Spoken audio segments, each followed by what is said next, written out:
everyone, and welcome to the Koach Katlyn Show. I'm your host, Koach Katlyn, and I'm so excited you have decided to join us on the pink couch today. If you have been tuning into the Koach Katlyn Show and joining us on the pink couch before this episode, thank you for coming back. I pray that today's show blesses your life. If this is your first time on the pink couch, welcome to the family. We are so happy you're here, and I'm excited for what we are going to talk about today, which is how to build our home.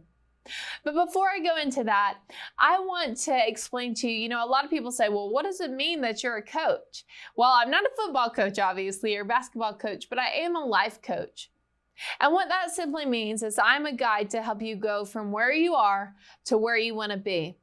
Even more specifically, I like to be the guide that takes you from where you are to where God wants you to be and the potential He wants you to live to in your life. And so each episode is designed to discuss topics that are going to help you do that and become and live to your full potential. In addition, I also want to invite you to be a part of our online community because I want to provide this resource and encouragement for you to live your God-given potential, not just on our episodes, but also throughout the week. You can follow Koach Katlyn on Facebook, Instagram, YouTube. On YouTube, you can find our latest episodes. You can also go to koachkatlyn.com/the show. koachkatlyn.com/the show.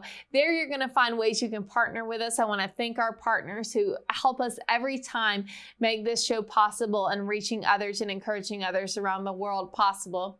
You're going to be able to find my 2 books. I have Habits Not Hopes, which is a book all about the 10 daily success habits necessary to become all God's called you to be, and Slay and Pray, which is a 30-day devotional all about ways you can slay the enemy and pray. And it's also a great small group resource that a lot of women have used. You'll be able, like koachkatlyn.com/the show, to find out how I can come speak at your church or women's event and ways we can stay connected. So make sure, again, you go to koachkatlyn.com/the show. Thanks so much again for tuning in today. I'm super excited to discuss our topic today, and that's build your home. I think a lot of times right now we're living in a world that tears a lot of stuff down. I see even more than when I was a teenager, people tearing each other down via social media, and it's like another like no filter, just the most crude comments. And perhaps you've received crude comments, and they're tearing people down in the news, and they're tearing people down even through action, through mass shootings and different things we've seen. There's a tear down of the home. There's a breakdown. Statistics say now 1 in 4 families are single, like a single family homes, not even a step parent, like single, and which is fine, but I'm saying there's a breakdown, there's a tear down of the family. Everything is being torn down, I feel like. But I believe that it is time to be intentional, to build up. That's why I even brought some building blocks today. I took them from my 19-month-old's room.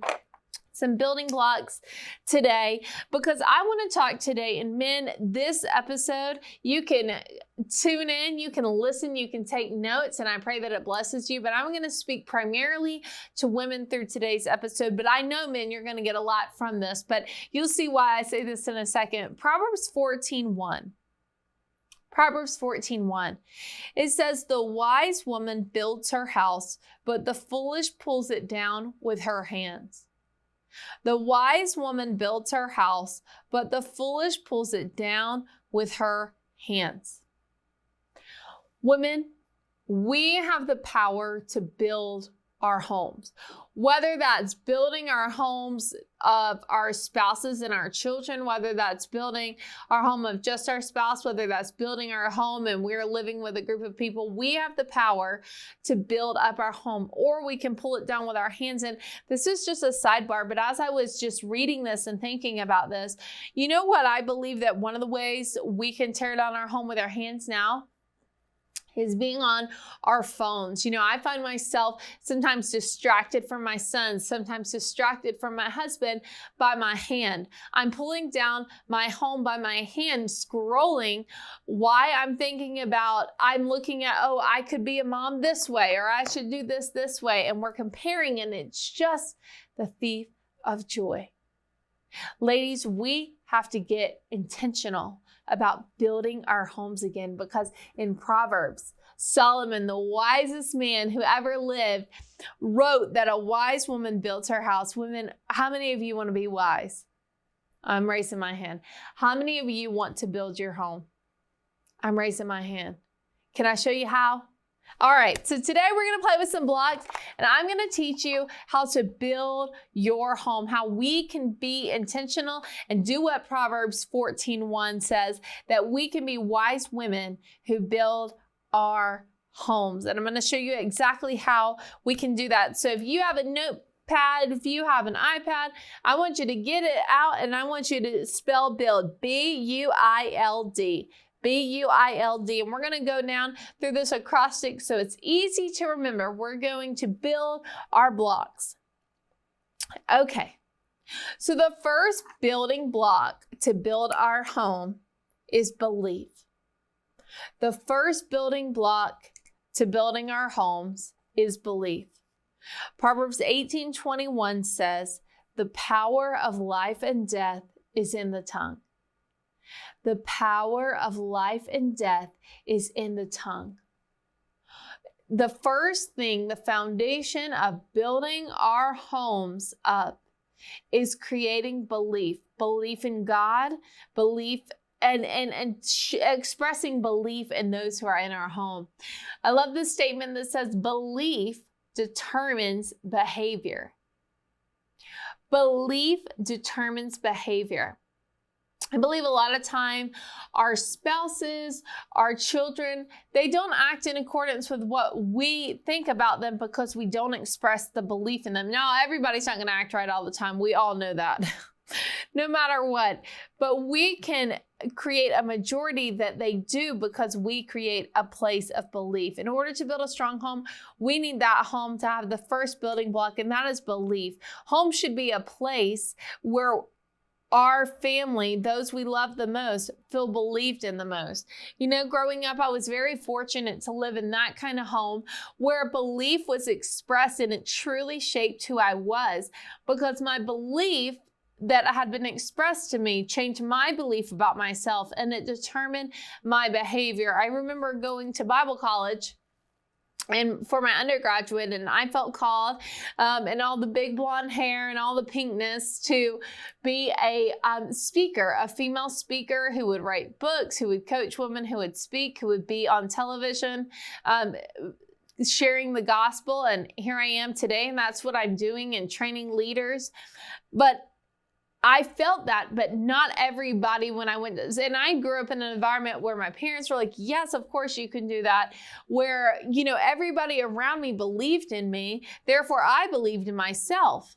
I grew up in a home where belief in me was so strong. And so when I went to college and began to experience people who didn't believe in me, people who said, there's no way you can do that.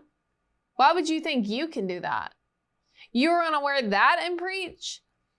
I had professors tell me I was squeaky. I didn't have a good speaking voice. I had people tell me I dressed too girly to preach. I'm like, what does that even mean? Like, I'm a girl and I preach. But my point is that when people outside of my home tried to tear down my belief in myself, it wasn't moved. Why? Because belief had been built into the core of my home, and belief determined my behavior. Nobody could tell me anything different because belief was built into my home. So the first building block in building a strong home and being a wise woman who builds a home is belief. We have to express belief and make our home a place where belief exists in one another. The second building block, Gween, as my son would call it, is uniqueness. We have to begin, if we're going to build our home, we have to uniquely speak and equip those in our home in their specific path. What do I mean? Proverbs 22:6 says, train up a child in the way he should go, and when they are older, they will not depart. The unique thing that I pull from Proverbs 22:6, it says, train up a child in the way he or she should go. And when they're older, they will not depart. What does this mean? Each child, each person in your home has a unique way in which they were formed by God. For we were wonderfully and uniquely made, is what the Bible says. So each person in your home has a unique way, a unique bend that they were created to pursue and to be trained and equipped. I think about in my home, and you who are parents and you who are raising children who may have the same family bloodline, but they're completely different. Or those of you who are married and you're saying, wow, this person is completely different than me. Everybody has a unique bend, and we need to speak into that uniqueness, not try to make everybody be the same, but to speak into that uniqueness. I think about my sisters and I have an older sister, Hannah. I have a younger sister, Olivia, and there's me. When I think about my parents and what they did right in building our home, they uniquely shaped us in our own path. My mom uniquely equipped my dad to be himself, and my dad uniquely poured into my mom. Everybody with different love languages, everybody with different paths, everybody with different gifting, everybody with different callings, but uniquely equipped and trained up in the same home. Different, unique abilities, but equipped in unique ways in the same home. And that's what builds a strong home. We have to uniquely begin to express our belief and uniquely shape and guide those in our home to their unique destiny. And also I just want to give this a shout out. This expression is that moms, let the mom guilt go. Be the mom in the unique way God has called you to be the mom in. I did not realize how vital this is until I became a mother. I have a 19-month-old. I became a COVID mom, I guess you would say. My son was born in November of 2020. But I remember, coming into motherhood and experiencing lots of mom guilt, lots of mom shame from other moms, because my motherhood experience was unique. For some, that they've always wanted to be a mom, awesome. For I love my son and I absolutely adore being a mother, but it wasn't something that was always a plan. For some, it is. For some, it's something that they just easily fall into. But for me, it was a hard adjustment as I dealt with postpartum depression and different things going into it. At 3 months, when my son was 3 months old, I was given a unique opportunity to pursue a dream job, and I did. And now I'm a working mom, and I know a lot of moms who have shamed me for being a working mom. And I know a lot of you watching, you're a working mom and you feel mom guilt, or you're a stay-at-home mom and you feel like you should be pursuing a career, or everybody's judging everybody. Just stay in your lane and be the unique person you're called to be. Uniqueness is key in building a strong home. So, build your home. The first building block is belief. If you're going to build a strong home, belief has to be in the home and one another. The second thing that has to be in there is uniqueness. You have to uniquely be yourself, be the type of woman you're called to be, and uniquely speak into the life of your spouse, uniquely speak into the life of your children, and uniquely train them in the way that God's created them. The next building block is intentionality. After you've expressed the belief, after you've been uniqueness, you've expressed the uniqueness, intentionality. We must be intentional about the time we have in building those in our home.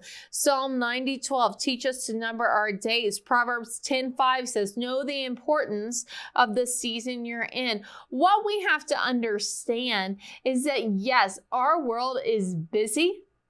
We all have a lot going on, but we have to be intentional with the time we have, the moments we have to instill values into our children, to express love and gratitude for our children and our spouses.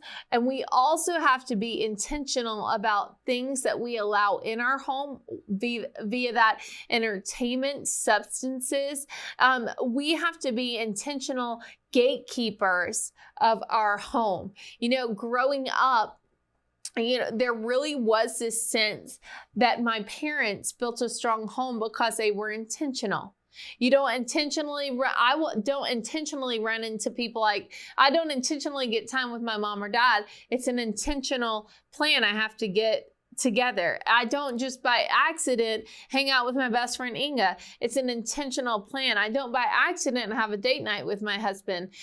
It's an intentional plan. It's something intentional. In the same way, we have to be intentional about having those unforgettable moments with our children, creating memories, unforgettable moments with our spouse, creating those memories, because that builds a strong foundation. But we also have to be very intentional in guarding our home and being the gatekeepers of our home. What do I mean by that? Growing up, my parents were very intentional about what they watched and about what we were allowed to watch. They were intentional about what they listened to, and they were intentional about what we listened to. I can't tell you the number of times I couldn't go to certain people's houses. I couldn't watch certain movies. I couldn't be a part of certain activities.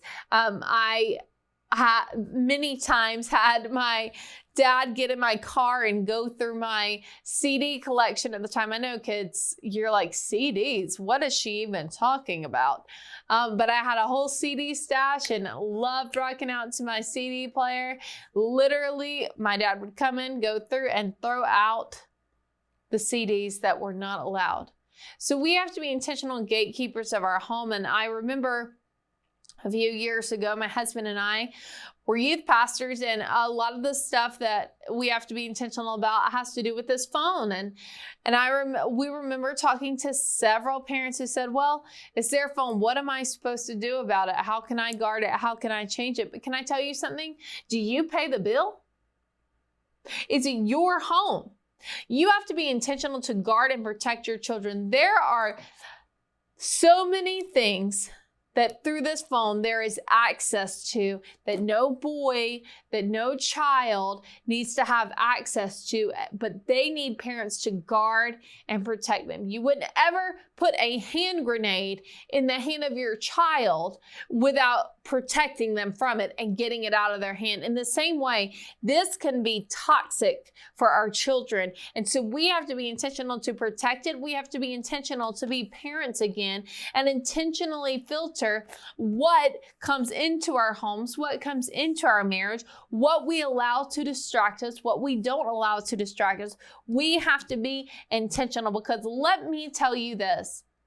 The world is intentional about making sure crap gets into our kids' hands. The world is intentional about distracting our spouses to make sure that they look the other way. We have to be even more intentional to guard our homes, to guard our marriages, to guard our children, and to guard our eye filter, what we allow in and through our eyes and in and through our home. That's how we're going to build strong homes, is not only belief in our children, making our home a place where belief in one another is there.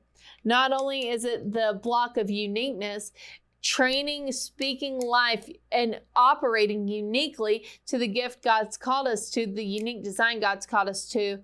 It's intentionality. We have to be intentional about spending time together, speaking life, and intentional about being the gatekeeper of our home. And then the next block is love. Love, the block of love. 1 John 4:18 says, perfect love casts out fear. Perfect love casts out fear.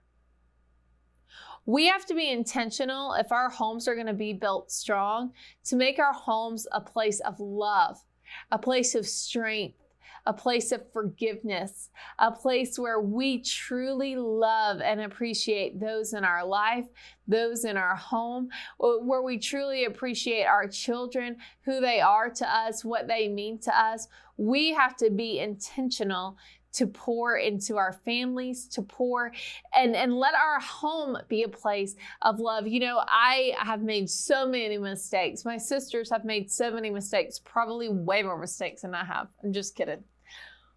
But our home was never a place that I feared to go to when I made a mistake. It was a place of love. We have to create a place of love. And I love what 1 Corinthians 13 says. It says, now these three remain: faith, hope, and love. But the greatest of these is love. These blocks: belief, uniqueness, intentionality. But the greatest of these is love. We can always give our kids, maybe we can't give our kids $1 million mansion. Maybe we can't give our kids, our spouse, all these different things, material things. But love is something we can create in our homes to build it strong. We have to create love, because I believe that in a world that's turbulent, at least we have a place of love at home. For me, I got bullied severely as a child in school. It was just one thing after another, and it was so hard to endure. And I can't imagine all of the bullying that goes on the phone from other kids. I couldn't even be existing or dealing with that this day and age. But I remember that it would, on those hard days, those extra hard days at school, that when I got in the car to be with my mama, to get picked up by my sisters, to go home, that I would experience love. And love truly helped me get through those seasons, because home was safe. So build your home. Be belief. Make sure your home is a place of belief. Uniqueness. Make sure your home is a place where we uniquely train and equip others in our unique way of operating. Intentionality. Be intentional about pouring in and spending time with those in our home, but also intentional about guarding our home from what we allow in through media and other outlets. And love. The greatest of these is love, creating our home to be a safe place, a place of love. And last but not least, the final block is defender. Last but not least, the most important, defender. Now more than ever, women, we must be defenders of our home. The world doesn't want there to be strong families. The world doesn't want our home to be strong, but we have to be defenders of our home. I love in the passage Nehemiah 6:3. If you've never read Nehemiah is a book found in the Old Testament. And Nehemiah is somebody, he used to serve his king, but he felt called by God to build a wall, to rebuild a wall that had been broken down. And in Nehemiah 6:3, it comes to Nehemiah. Nehemiah is doing what God's called him to do. He's building a wall. And people on the ground keep telling Nehemiah, come down to here. Come do what we're doing. Come down. And Nehemiah says, I am building a wall. I don't have time to come down to where you are. I am paraphrasing it. You can read it, Nehemiah 6:3. He said, I'm building a wall. I don't know what you're doing, and I don't have time to come down to you. I'm building a wall. And ladies, we need to be intentional to defend our homes and say, I can't be caught up in all this comparison. I can't be caught up in all this keeping up with you and keeping up with your children, and my children doing what your children are doing, and my children have what your children have, and my husband does what your husband does, and my husband has what your husband has. I'm up here building a wall. And let me tell you, your children seeing you build a wall to say, I'm defending our home, I'm protecting our values, I'm building a strong home, it's going to mean a lot to them. And they're going to see that example, just like in Joshua 24:15. Everybody was going on and on about everything. And Joshua says, basically, in summary, I don't care what your family's doing, but as for me and my house, we will serve the Lord. In today's world, Parents, we have to begin to rise up and say, I'm building a wall to protect my family. I'm not trying to be like your family. I'm not trying to come down to that level. I'm trying to build a wall of values, integrity, strength, and faith in my family. And I don't know what your family's doing. I don't know what your family's doing church-wise. I don't know what they're doing. But as for me and my house, we will serve the Lord. We will have these values. The world is trying to come after our children. I mean, just to see the things that people are fighting over now to teach our kids in school, or people are trying to literally attack our children in elementary schools. Parents, it is time that we begin to defend our homes, that we quit getting sleepy, that we quit getting busy and rushing our kids to everything that we've seen everybody else do on social media with their kids. And we're just trying to make sure that our kid has the great American Girl doll because that person has the great American Girl doll. And we went on this vacation. I mean, it made us broke, but that person went on that vacation. No, build your house. Defend your home. Your kids aren't going to remember the gifts they had. They're going to remember if their parents went out on the front lines and defended them and protected them from the schemes and the plots of the enemy. We have to be more fierce defenders of our home. It's up to us to build the house. Proverbs 14:1 says, "A wise woman builds her house, but a foolish one pulls it down with her hands." Which one will you be? Which one will we be? Will we be women who build our house wisely and strongly, or will we be ones who pull it down with our hands? I'm believing that if you're watching this today, that we're going to join together, we're going to link arms and build our home. And here are the 5 building blocks again. B, the building block of belief, believing in the people in our home and speaking that belief, because remember, belief determines behavior, and power of life and death is in the tongue. Uniqueness, that we find their unique bend, their unique calling, their unique strength, and we speak into that uniqueness. Proverbs 22:6, train up a child in the way they should go, and when they're older, in the way they should go, when they're older, they will not depart. Intentionality. We have to be intentional about creating unforgettable memories, about guarding our home, making it a place of peace, and being the gatekeeper of our home, not allowing trash into our home through media, through our phones, through other garbage, through substances. We have to be the intentional gatekeepers of our home. L, the block of love. Remember, faith, hope, and love, but the greatest of these in love. Let your home, it may not be a place of wealth, but it can be a place of love. Let it be a safe place of love. And last but not least, D, defender. We must defend our homes. We must be like Nehemiah 6:3 saying, I can't come down to where you are. I'm building a wall to protect my house. Or like Joshua in 24:15, as for me and my house, we will serve the Lord. I don't care what you do. I care what my family does, and we're going to serve the Lord. Go build your home, ladies. Thanks for tuning in. We'll see you next time on the Koach Katlyn Show.